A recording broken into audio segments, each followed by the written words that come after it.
Hey guys, welcome back to channel. അപ്പോൾ ഇന്ന് നമ്മൾ കാണാൻ പോകുന്നത് when life give you tangerines എന്ന ഒരു സൗത്ത് കൊറിയൻ ഡ്രാമയുടെ 4th എപ്പിസോഡാണ്. അങ്ങനെ കഴിഞ്ഞ എപ്പിസോഡിൽ ഗ്വൻസിക്കും ഏസനും കല്യാണം കഴിച്ചതും അവർക്ക് മൂത്ത ഒരു പെൺകുട്ടി ഉണ്ടായതും നമ്മൾ കണ്ടതാണ്. അങ്ങനെ ഈ ഒരു എപ്പിസോഡിന്റെ സ്റ്റാർട്ടിങ്ങിൽ തന്നെ നമ്മൾ കാണിക്കുന്നത് ഒരു അമ്മയായതിനു ശേഷം ഏസന്റെ ജീവിതത്തിൽ ഉണ്ടായിട്ടുള്ള മാറ്റങ്ങളെയാണ്. അങ്ങനെ ഈ ഒരു എപ്പിസോഡ് തുടങ്ങുമ്പോൾ തന്നെ ഏസൻ അവളുടെ അമ്മയുടെ വീട്ടിലിരുന്നിട്ട് പണ്ട് മുതലേ അവളുടെ അമ്മ ചെറിയൊരു ടൈം പോലും വെറുതെ ഇരിക്കാതെ എപ്പോഴും എന്തെങ്കിലും പണികളൊക്കെ ചെയ്യുന്നതും ഇത്തിരി പോലും റെസ്റ്റ് എടുക്കാതെ ഫുൾ ടൈം ഇങ്ങനെ വർക്ക് ചെയ്യണതൊക്കെ അവളിങ്ങനെ ആലോചിക്കുന്നുണ്ട്.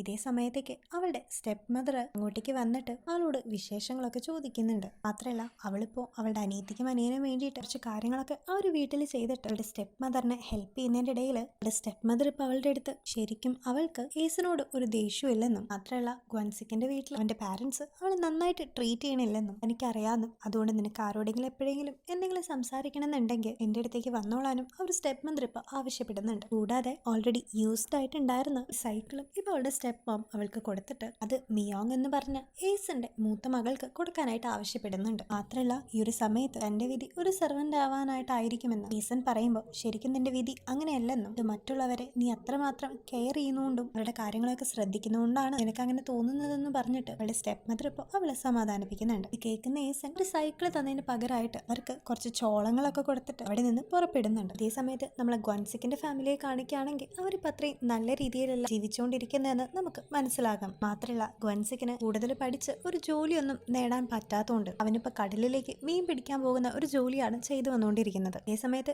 ഏസൻ ആ ഒരു വീട്ടിലേക്ക് ക്യാബേജ് എങ്ങാനും കൃഷി ചെയ്ത് കൊടുക്കാറുമുണ്ട്. അങ്ങനെ അന്ന് വൈകുന്നേരം ഗ്വൻസിക്കിന്റെ അടുത്ത് അവന്റെ അമ്മ വന്നിട്ട് അവള് നമ്മുടെ വീട്ടിൽ നിന്ന് കുറച്ച് ചോളങ്ങളൊക്കെ എടുത്തോണ്ട് പോയിന്നും അതുകൊണ്ട് അവള് കള്ളിയാണെന്നും മാത്രമല്ല അവള് ക്യാബേജ് ഒക്കെ കൃഷി ചെയ്ത് നമുക്ക് തരുന്നുണ്ടല്ലോ, അങ്ങനെ അവള് ചെയ്തില്ലെങ്കിലും നമ്മൾ പട്ടിണി കിടക്കാതെ ജീവിക്കുന്നൊക്കെ പറഞ്ഞ് അവളോടുള്ള പരിഭവമൊക്കെ അവന്റെ അമ്മ ഗ്വൻസിക്കിന്റെ അടുത്ത് പറയുമ്പോൾ അതേ സമയത്ത് തന്നെ അങ്ങോട്ടേക്ക് ഏസൺ ഒരു സൈക്കിളും കുറെ ഡ്രസ്സും കോസ്മെറ്റിക്സ് ഒക്കെ ആയിട്ട് അവിടേക്ക് എത്തുന്നുണ്ട്. ഇത് അവളുടെ സ്റ്റെപ്പ് മദർ അവൾക്ക് വേണ്ടിയിട്ട് കൊടുത്തതാണെന്ന് പറഞ്ഞ് അവള് സന്തോഷിക്കുന്ന സമയത്ത് അവന്റെ ഗ്രാൻഡ് മദർ ആകട്ടെ ഏസന്റെ മകളായിട്ടുള്ള മ്യങ് ഒരു പെൺകുട്ടിയാണെന്നും അതുകൊണ്ട് പെൺകുട്ടികളെ അങ്ങനെ സൈക്കിളൊന്നും ഓടിപ്പിച്ച് ശീലാക്കേണ്ട കാര്യമില്ലെന്നും എങ്ങനെയൊക്കെ പോയാലും കുറച്ച് നാൾ കഴിയുമ്പോൾ അവള് ഏതെങ്കിലും അടുക്കളയിൽ മാത്രം ഒതുങ്ങിക്കൂടി ജീവിക്കേണ്ടി വരുന്നൊക്കെ പറയുമ്പോൾ ഇത് കേട്ടിട്ട് ഏസന് ഒട്ടും തന്നെ സഹിക്കാനായിട്ട് പറ്റുന്നുണ്ടായിരുന്നില്ല. അങ്ങനെ അന്ന് വൈകുന്നേരം വളരെ വിഷമത്തോടെ റൂമിലേക്ക് വന്ന് റെസ്റ്റ് ചെയ്യുന്ന സമയത്ത് എന്റെ പാരന്റ്സ് നിന്നെ നന്നായിട്ട് ട്രീറ്റ് ചെയ്യണില്ലെന്ന് എനിക്കറിയാമെന്നും പക്ഷെ ഇപ്പോഴത്തെ സ്ഥിതിയിൽ നമുക്ക് മാറിപ്പോയി താമസിക്കാനായിട്ട് വേറെ സ്ഥലമൊന്നും ഇല്ലല്ലോ എന്നൊക്കെ പറഞ്ഞിട്ട് ലാസ്റ്റ് ഒട്ടും പറ്റിയില്ലെങ്കിൽ നിന്റെ ഒപ്പം എല്ലാത്തിനും ഞാൻ എന്തായാലും ഉണ്ടായിരിക്കുന്നൊക്കെ പറഞ്ഞ് ഗ്വൻസിക്ക് ഇപ്പോൾ അവളെ സമാധാനിപ്പിക്കുന്നുണ്ട്. അങ്ങനെ അവനെ ഒന്ന് ഹഗ് ചെയ്യുമ്പോഴത്തേക്കും അവളുടെ വിഷമങ്ങളൊക്കെ അവിടെ തീരുന്നുണ്ട്. പിന്നീട് അങ്ങോട്ട് ഏസന്റെ എല്ലാ ദിവസത്തെയും പതിവ് കാര്യങ്ങൾ തന്നെയാണ് നമ്മളെ കാണിക്കുന്നത്. രാവിലെ നേരത്തെ എഴുന്നേറ്റ് ആ ഒരു കുടുംബത്തിലുള്ള എല്ലാവർക്കും വേണ്ടി ഒരു ഫുഡ് ഉണ്ടാക്കി അവിടുത്തെ സകല പണിയും ചെയ്യുന്ന ഒരു സെർവന്റിനെ പോലെയാണ് അവിടെയുള്ളവർ അവളെ കണ്ടുകൊണ്ടിരുന്നത്. ഇതിനിടയിലെ കൂടെ തന്നെ അവൾക്ക് ആകെ കൂടി ഒരു കുട്ടിയെ ഉണ്ടായിട്ടുള്ളൂ എന്നും അതൊരു പെൺകുട്ടിയാണെന്നും പറഞ്ഞിട്ട് എത്രയും പെട്ടെന്ന് അവൾ ഒരു ആൺകുട്ടിക്ക് ജന്മം കൊടുക്കുന്നതിന് വേണ്ടിയിട്ട് ക്ഷാമനായിട്ടുള്ള ഗ്വൻസിക്കിന്റെ മുത്തശ്ശി ഇപ്പൊ വന്ന് അവളുടെ മേത്തേക്ക് ഒരു റിച്വലിന്റെ ഭാഗമായിട്ട് കുറെ റെഡ് ബീൻസ് ഒക്കെ എറിയുന്നുണ്ട്. ഇത് ആ ഒരു വീട്ടിൽ നടന്നുകൊണ്ടിരിക്കുന്ന സാധാരണ കുറച്ച് കാഴ്ചകൾ മാത്രമാണ്. അങ്ങനെ എല്ലാം കഴിഞ്ഞ് അവർ ബ്രേക്ക്ഫാസ്റ്റ് കഴിക്കുമ്പോൾ പോലും ഏസണ്ണും അവളുടെ മോൾക്കും സെപ്പറേറ്റ് ആയിട്ടൊരു ടേബിളിൽ ബാക്കി എല്ലാവരെയും കുറച്ച് മാത്രം പീസൊക്കെ ഇൻക്ലൂഡ് ചെയ്യുന്ന ഒരു ഫുഡായിരുന്നു അവര് കഴിച്ചുകൊണ്ടിരുന്നത്. അങ്ങനെ ഒരു ദിവസം അവരങ്ങനെ ബ്രേക്ക്ഫാസ്റ്റ് കഴിക്കേ ഗ്വൻസിക്കിന്റെയും ഏസന്റെയും മകളായിട്ടുള്ള മ്യങ് അപ്പോ അവൾക്ക് ഇനിയും പീസ് വേണമെന്ന് പറഞ്ഞ് വാശി പിടിക്കുമ്പോൾ തന്റെ കയ്യിലും കൂടി ഉള്ളത് ഓൾറെഡി മ്യങ്ങിന് കൊടുത്തുകൊണ്ട് തന്നെ കഴിഞ്ഞ് ഇനി എന്ത് ചെയ്യണമെന്ന് അറിയാതെ ഏസൻ നിൽക്കുന്ന സമയത്ത് മുത്തശ്ശിയുടെ ഒപ്പം ഫുഡ് കഴിച്ചുകൊണ്ടിരുന്ന ഗ്വൻസിക്ക് ഇപ്പോൾ ഏസനും അവന്റെ കുട്ടിയിരിക്കുന്ന ആ ഒരു ടേബിളിലേക്ക് ചെന്നിരുന്നിട്ട് ഇനി മുതൽ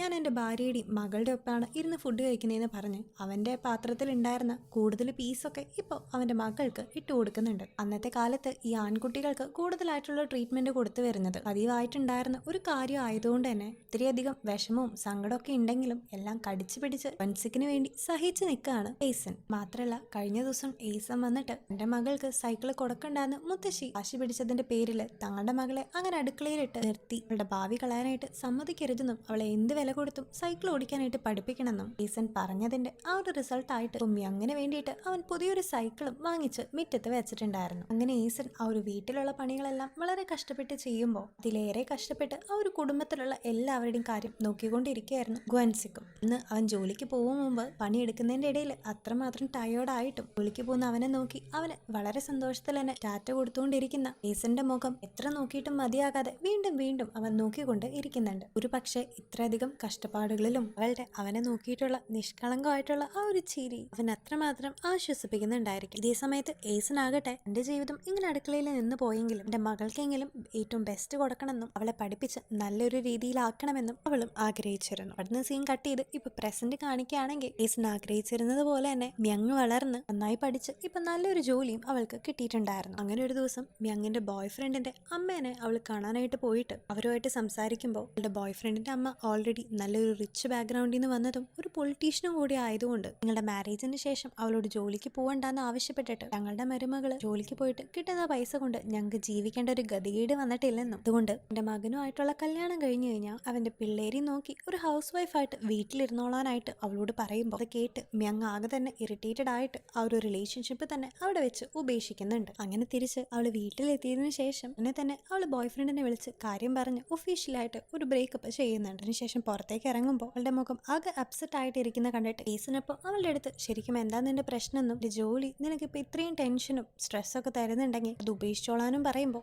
അമ്മയ്ക്ക് എന്ത് മനസ്സിലായിട്ടാണെന്നും ഒരു ജോലിയും കൂടി ഇല്ലെങ്കിൽ ഞാൻ ആകെ പൈസ ഇല്ലാതെ വിഷമിച്ചു പോകുന്നു, അമ്മ വളർന്നതുപോലെ പൈസ ഇല്ലാത്തൊരു ഫാമിലിയിൽ ദാരിദ്ര്യത്തിൽ തനിക്ക് ജീവിക്കണ്ടെന്ന് പറഞ്ഞ് ആകെ ചൂടാവുമ്പോൾ ഏസനാകട്ടെ ശരിയാണ് അന്ന് ഞങ്ങൾ പാവമായിരുന്നെങ്കിലും അതിന്റെ ഇടയിൽ നിന്റെ അച്ഛനുമായിട്ടുള്ള കുറെ നല്ല നിമിഷങ്ങൾ എനിക്ക് ഒരുപാട് സന്തോഷം തന്നിട്ടുണ്ടെന്നും എന്റെ ജീവിതത്തിൽ ഞാൻ ഒരിക്കലും മറക്കാതെ ഇപ്പോഴും ആ ഒരു മൊമെന്റുകളെല്ലാം ട്രഷർ ചെയ്യുന്നുണ്ടെന്നും പറയുന്നുണ്ട്. ഇത് കേട്ടിട്ടിപ്പം മ്യങ് അമ്മയ്ക്ക് ഏതെങ്കിലും റിച്ച് ആയിട്ടുള്ള ആളെ കല്യാണം കഴിച്ചുകൂടായിരുന്നു എന്നും എന്തിനാണ് വൻസിക്കിനെ കല്യാണം കഴിച്ച് ജീവിതം ഇങ്ങനെ ആക്കിയതെന്നും ഇപ്പോൾ അതിലെന്തെങ്കിലും റിഗ്രറ്റ് തോന്നുന്നുണ്ടോയെന്നും ചോദിക്കുമ്പോൾ ഒരു പ്രാവശ്യം കൂടി തനിക്ക് പാസ്റ്റിലേക്ക് പോയിട്ട് കല്യാണം കഴിക്കാനായിട്ട് പറ്റുകയാണെങ്കിൽ വീണ്ടും ഞാൻ ഗ്വൻസിക്കിനെ മാത്രം ചൂസ് ചെയ്യുള്ളൂ എന്ന് ഇപ്പോൾ ഏസൻ പറയുന്നുണ്ട്. അങ്ങനെ പിന്നീട് ഗ്വൻസിക്ക് ആ ഒരു വീട്ടിലേക്ക് വരുമ്പോൾ ഏസനോടുള്ള അവന്റെ പെരുമാറ്റവും ഇത്രയും വയസ്സായിട്ട് പോലും അത്രമാത്രം അവളെ കെയർ ചെയ്യുന്ന രീതിയിലുള്ള ടോക്കും ഒക്കെ മ്യങ് ഇപ്പൊ ശ്രദ്ധിക്കുന്നുണ്ട്. പിന്നെ വീണ്ടും നമ്മളെ ഫ്ലാഷ് ബാക്ക് കാണിക്കുമ്പോൾ ഇന്നത്തെയും പോലെ തന്നെ വീണ്ടും ഒരു വീട്ടിലുള്ള വർക്കുകളൊക്കെ ചെയ്തുകൊണ്ടിരിക്കുന്ന ഏസനെ പെട്ടെന്ന് ഗ്വൻസിക്കിന്റെ ഗ്രാൻഡ് മദർ വന്ന് വിളിച്ചിട്ട് അവളെ തന്റെ മകളായിട്ടുള്ള മ്യങ്ങിന്റെ അടുത്തേക്ക് കൊണ്ടുപോകുന്നുണ്ട്. അങ്ങനെ ഏസൻ അവിടെ എത്തുമ്പോഴാണ് ശരിക്കും മ്യങ്ങിനെ അവര് ഒരു റിച്വൽ ചെയ്യാൻ വേണ്ടി സെറ്റ് ചെയ്തിരുത്തിയേക്കാണെന്നും അത് ശരിക്കും അവളുടെ അമ്മയെ പോലെ ഒരു ഹീനിയോ ആക്കാനായിട്ടുള്ള റിച്വൽ ആണെന്നും അവൾക്ക് മനസ്സിലാകുന്നത്.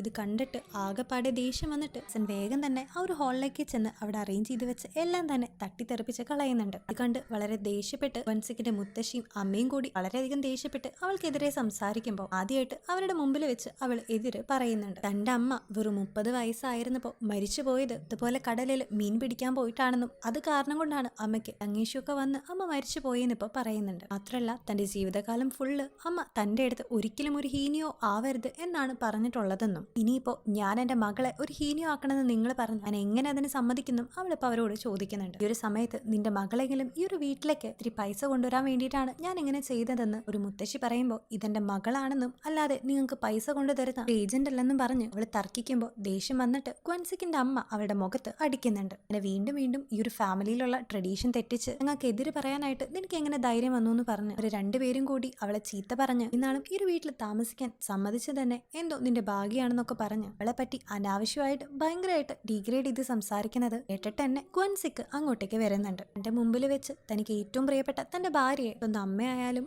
മുത്തശ്ശിയായാലും ഇങ്ങനെയൊക്കെ പറയുന്നത് സഹിക്കാൻ പറ്റാതെ ഇനിയൊരിക്കലും ഏസനെ നിങ്ങളെ കാണില്ലെന്ന് പറഞ്ഞ് ഏസന്റെയും തന്റെ മകളുടെയും കൈ പിടിച്ചിട്ട് അവൻ ആ ഒരു വീട്ടിൽ നിന്ന് അവരുടെ ഒപ്പം ഇറങ്ങുന്നുണ്ട്. അങ്ങനെ പിന്നീട് അവിടെ നിന്ന് അവരൊരു വാടക വീട്ടിൽ താമസിക്കുന്ന സമയത്ത് ഒരു സ്ഥലത്തിന്റെ ഓണർ വന്ന് ഡോറിൽ മുട്ടുമ്പോൾ ഈ മാസത്തെ വാടക ചോദിക്കാനായിരിക്കും അയാള് മുട്ടുന്നതെന്ന് പറഞ്ഞിട്ട് അവര് വളരെ ടെൻഷൻ അടിച്ച് എങ്ങനെയൊക്കെ വാതിൽ തുറക്കുമ്പോൾ നിങ്ങളുടെ 3 മാസത്തിന്റെ വാടക ഓൾറെഡി അങ്ങെന്ന് പറയുന്ന ഫാമിലി പേരുള്ള ഒരാൾ അടച്ചിട്ടുണ്ടെന്നും പറഞ്ഞിട്ട് അവർക്കിപ്പോ പോർക്കൊക്കെ കൊണ്ടുകൊടുക്കുന്നുണ്ട്. ഇന്ന് രാത്രി ഈ ജങ് എന്ന പേരിൽ ഇവർക്ക് പൈസ അടച്ച ആൾ ആരായിരിക്കുന്നത് ഇവർ എത്ര ആലോചിച്ചിട്ടും അങ്ങനെ അടയ്ക്കാൻ മാത്രമുള്ള ഒരു ഫ്രണ്ടോ റിലേറ്റീവോ അവർക്ക് രണ്ടുപേർക്കും ഉള്ളതായിട്ട് അവർക്ക് അറിയില്ലായിരുന്നു. അങ്ങനെ കുറച്ച് ദിവസങ്ങൾ കഴിഞ്ഞു പോകുമ്പോൾ ഈസൻ വീണ്ടും രണ്ടാമത്തത് പ്രഗ്നന്റ് ആകുന്നുണ്ട്. അങ്ങനെ അവളുടെ അമ്മയുടെ പഴയ ഫ്രണ്ട്സ് ഒക്കെ വന്ന് അവളെ കൺഗ്രാറ്റുലേറ്റ് ചെയ്ത് അവളെ കെയർ ചെയ്യുന്നതിന്റെ ഇടയിൽ ഒരു മുറിഞ്ഞ കൈയുമായിട്ട് അവിടേക്ക് കയറി വരുന്നുണ്ട്. ഇത് കണ്ട് അവൾക്ക് വളരെ വിഷമമായിട്ട് അവൾ വേഗം തന്നെ അവിടെ ഉണ്ടായിരുന്ന ഒരു ക്ലിനിക്ക് പോലത്തെ ചെറിയൊരു സെറ്റപ്പിലേക്ക് അവനെ കൂട്ടിക്കൊണ്ടുപോയിട്ട് അവന്റെ കൈയൊക്കെ നന്നായിട്ട് കെട്ടിവെക്കുന്നുണ്ട്. പിന്നീട് അവൾ എന്തിനാണ് ഇത്ര കഷ്ടപ്പെട്ട് വർക്ക് ചെയ്യുന്നതെന്നും എന്തിനാണ് ഇത്രയും ഹാർഡ് വർക്ക് ചെയ്യുന്നതെന്നും അവനോട് ചോദിക്കുന്നുണ്ട്. അങ്ങനെ ഇരിക്കെ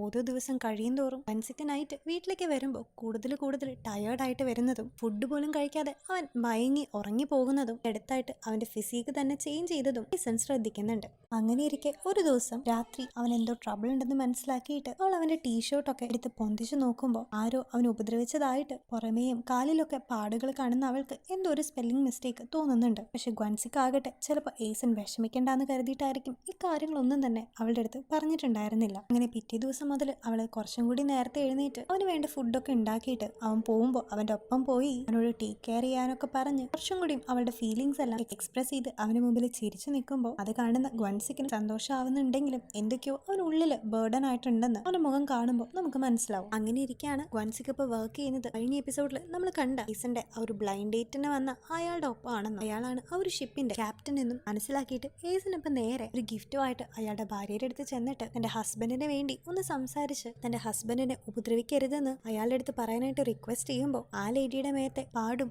അവിടെ ഉണ്ടായിരുന്ന കുട്ടികൾ ഉപയോഗിക്കുന്ന കുറെ വാക്കുകളും കേൾക്കുമ്പോൾ തന്നെ അയാൾ അത്രയും അബ്യൂസീവ് ആയിട്ടാണ് ഭാര്യയുടെ അടുത്ത് പെരുമാറുന്നതെന്ന് ഏസന് മനസ്സിലാകുന്നുണ്ട്. മാത്രമല്ല ഈ ഒരു കാര്യത്തിൽ എനിക്കൊന്നും ചെയ്യാൻ പറ്റില്ലെന്നും ഗ്വൻസിക്കിന്റെ അടുത്ത് അയാൾക്കത്ത് വിരോധമുള്ള പോലെയാണ് അയാൾ പെരുമാറുന്നതെന്നും ഒരു ലേഡി ഇപ്പോൾ തുറന്ന് പറയുന്നുണ്ട്. അതേ സമയത്ത് ആ ഒരു ബോട്ടിൽ കാണിക്കുകയാണെങ്കിൽ ഏസന്റെ ബ്ലൈൻഡ് ഡേറ്റ് ആയിട്ട് വന്ന അയാള് ഒരു പക്ഷെ ഏസിന് കിട്ടിയില്ല എന്ന വാശിയോണ്ടായിരിക്കാം ഗ്വൻസിക്കിനോട് വളരെ മോശമായിട്ടാണ് പെരുമാറിക്കൊണ്ടിരിക്കുന്നത്. അവന് കൂടുതൽ ടൈം വർക്ക് ചെയ്യാനൊക്കെ കൊടുത്തിട്ട് വീട്ടിലേക്ക് പോകേണ്ട സമയമായിട്ടും അവന് വിടാതെ ബാക്കി എല്ലാവരും പോയിട്ടും ആ ഒരു ബോട്ടിൽ കുറെ ഡ്യൂട്ടികളൊക്കെ ചെയ്യാനായിട്ട് പിടിച്ചു നിർത്തിയിരിക്കുകയാണ്. മാത്രമല്ല ഇതിനിടെ കൂടെ അവൻ ഗ്വൻസിക്കിനെ കുറെ ഇൻസൾട്ട് ചെയ്ത് സംസാരിക്കുന്നുണ്ടെങ്കിലും ഇതെല്ലാം കേട്ട് പാവം ഗ്വൻസിക്ക് ഒന്നും തന്നെ റിയാക്ട് ചെയ്യാതെ നിൽക്കുന്നുണ്ടെങ്കിലും ആ ഒരു ബ്ലൈൻഡ് ഡേറ്റ് ഇപ്പോൾ ഏസിനെയും കുറ്റപ്പെടുത്തി അവൾ നിന്റെ ജീവിതത്തിൽ വന്നേ പിന്നെയാണ് നിനക്ക് ഇത്രയും ഗതികേടൊക്കെ വന്നതെന്ന് പറഞ്ഞ് അവൾ ഇൻസൾട്ട് ചെയ്ത് സംസാരിക്കുമ്പോൾ അത് സഹിക്കാൻ പറ്റാണ്ട് ഗ്വൻസിക്ക് ഇപ്പോൾ നിങ്ങൾ പറയുന്നത് പോലെ നിങ്ങളുടെ സെർവന്റ് ആയിട്ട് ഇത്രയും നാളെ ഞാൻ വർക്ക് ചെയ്തു, ഇനി നിങ്ങളുടെ കീഴിൽ ഇതെല്ലാം കേട്ട് നീ ജീവിക്കാനായിട്ട് എനിക്ക് മനസ്സില്ലെന്ന് പറഞ്ഞു അവൻ അവിടുന്ന് പോവാൻ നിൽക്കുന്ന സമയം ഒരു ജോലി ഇല്ലെങ്കിൽ നീ നിന്റെ ആരെയും പിള്ളേരെയും ഇങ്ങനെ നോക്കൂന്ന് ചോദിച്ച് അവനെ കളിയാക്കിയിട്ട്